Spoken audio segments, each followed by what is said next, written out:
Pemerintah berencana melakukan moratorium penerimaan calon pegawai negeri sipil mulai tahun 2015 mendatang. Menteri Pendayagunaan Aparatur Negara dan Reformasi Birokrasi Yudi Krisnandi mengatakan moratorium akan berlangsung hingga 5 tahun. Moratorium itu sendiri untuk memberikan ruang pada pemerintah melakukan evaluasi terhadap efektivitas jumlah dan kinerja PNS yang ada saat ini.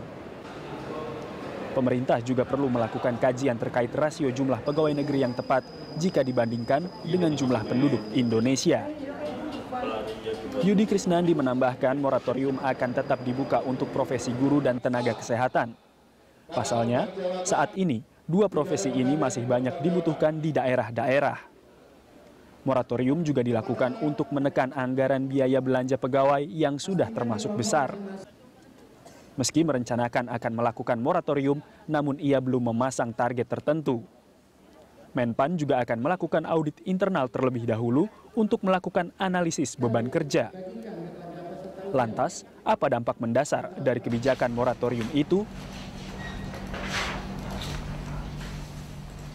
Moratorium penerimaan CPNS kabar kurang menggembirakan bagi Anda yang berminat untuk menjadi calon pegawai negeri sipil atau CPNS 5 tahun ke depan. Kesempatan itu akan ditutup oleh keluarnya kebijakan dari pemerintahan Presiden Joko Widodo melalui Menteri Pendayagunaan Aparatur Negara dan Reformasi Birokrasi yang akan melakukan moratorium penerimaan CPNS.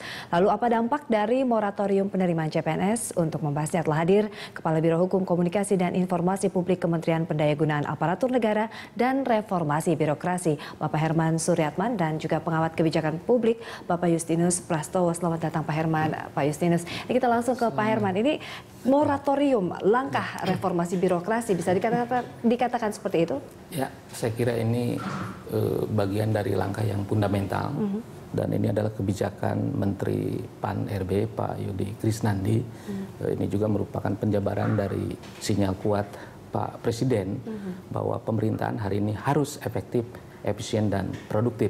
Saya kira seperti itu. Ya, tentu ini semua untuk mewujudkan visi besar beliau, ya, visi besar kita semua, bagaimana Indonesia berdaulat, mandiri, dan berkepribadian begitu. Ini kan membutuhkan aparatur birokrasi yang kuat, yang berkinerja tinggi, yang bersih, dan tentu melayani. Ya, kalau kita lihat Pak Justinus, ini lebih kemana nih? Urgensinya moratorium kah atau memang reformasi begitu, perbaikan kinerja dan lain-lain, atau menjadi satu kesatuan di dalamnya? Ya, kedua hal ini berkaitan ya. Tentu untuk bisa melaksanakan reformasi yang baik harus ada moratorium, harus ada break, jeda untuk melakukan ya semacam evaluasi terhadap apa yang telah dilakukan.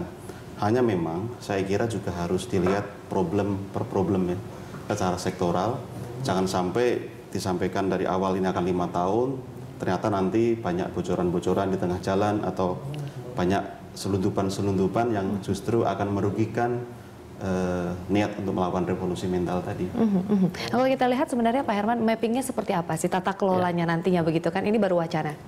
Oke, saya kira Pak Menteri sudah menggariskan bahwa dengan moratorium ini yang proyeksinya 5 tahun ke depan, tapi tentu nanti situasional ya, apabila anggaran negara memungkinkan, kenapa tidak? Lebih baik merencanakan sesuatu yang pahit, Pak Menteri mengatakan seperti itu, tetapi berakhir manis daripada merencanakan manis kemudian nanti pahit. Saya kira harus fair seperti itu. Jadi secara nasional 5 tahun ke depan zero growth ya kebijakannya. Adapun pelaksanaannya di lapangan tentu situasional, tergantung instansi, tergantung organisasi sesuai dengan kebutuhan ya, hasil analisis beban kerja dan hasil analisis jabatan di tiap-tiap instansi. Bisa saja instansi ada yang minus growth bahkan, kemudian ada yang zero growth, dan dimungkinkan saja yang growth begitu, tergantung kebutuhan gitu. Tapi sekali lagi secara nasional zero growth. Jumlah pegawai kita, jumlah aparatur sipil negara ASN saat ini 4,32 juta begitu, dan rasionya itu 1,76.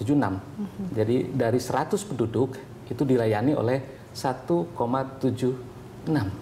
Artinya ini bisa dikatakan kalau kita bertanya tanggapannya Pak Justinus sebagai pengamat kebijakan publik, apakah ini menjadi hal yang begitu penting, krusial untuk bisa menata tata laksana dari PNS begitu? Ya, saya kira secara umum kan memang kinerja aparatur kita belum cukup baik ya, baik dari sisi indeks pelayanan publik maupun dari sisi indeks persepsi korupsi itu belum baik. Nah, saya kira memang ini penting untuk dilakukan mapping terlebih dahulu karena beberapa sektor memang tetap membutuhkan rekrutmen, tapi sektor lain memang harus berhenti. Nah, ini yang harus jelas betul supaya terkait dengan tadi fungsi pelayanan. Jangan sampai itu terganggu, tapi juga jangan sampai kita membiayai pegawai yang tidak punya kinerja yang baik, tapi tidak bisa melakukan pemecatan atau melakukan pengurangan. Nah, saya kira mungkin ini salah satu tujuan dari Kementerian PAN gitu ya. Ya, Pak Herman, ini bagaimana ketika kementerian lain yang masih membutuhkan mungkin rotasi pegawai baru atau tenaga kerja baru begitu masih dibutuhkan, apakah ada pengecualian? Ya, untuk short term ya, untuk jangka pendek pasca penataan organisasi kementerian, karena setelah terbentuknya organisasi kementerian kabinet kerja ini, di dalamnya kan ada kementerian yang digabungkan, ada yang dirampingkan, ada kemudian yang nomenklatur baru. Itu kan ada konsekuensi kebutuhan aparatur sipil negara. Pak Menteri sudah menggariskan bahwa untuk mengisi kekurangan di Kementerian Kabinet Kerja ini itu mengoptimalkan aparatur sipil negara yang ada. Jadi tidak menambah pegawai baru, tapi memanfaatkan pegawai baru. Hari ini, saat ini kita sedang mapping, ada instansi yang mungkin kelebihan pegawai, tapi yang lain ada instansi yang kekurangan pegawai. Ini kan bisa di-cross. Di pusat mungkin kekurangan, di daerah bisa jadi kelebihan. Karena aparatur sipil negara adalah pegawai Republik Indonesia. Kita tidak bisa lagi berkutat di instansi masing-masing, harus siap cross. Termasuk saya. Bulan Desember 2013 saya masih bertugas di Kabupaten Sumedang. Mulai Januari 2014 saya bertugas di Kementerian PAN-RB. Saya ikut lelang jabatan. Ya. Dengan rotasi itu, kalau kita lihat mungkin mapping dari tata kelola rotasi juga ada mungkin yang pensiun dan wafat dan keluar dengan sebab lain begitu Pak. Ini bagaimana eskalasinya begitu agar tidak terjadi kekosongan di beberapa divisi? Kita sudah analisis 5 tahun ke depan pensiun pegawai kurang lebih ada 500.000. Dan untuk 2014, 2015 ada kurang lebih 50.000 yang pensiun. Dan tentu ini kan dijadikan dasar dalam pengadaan pegawai. Kebijakan moratorium yang insya Allah mulai 2015 dengan beberapa catatan. Yang pertama, proses pengadaan yang berjalan lanjut.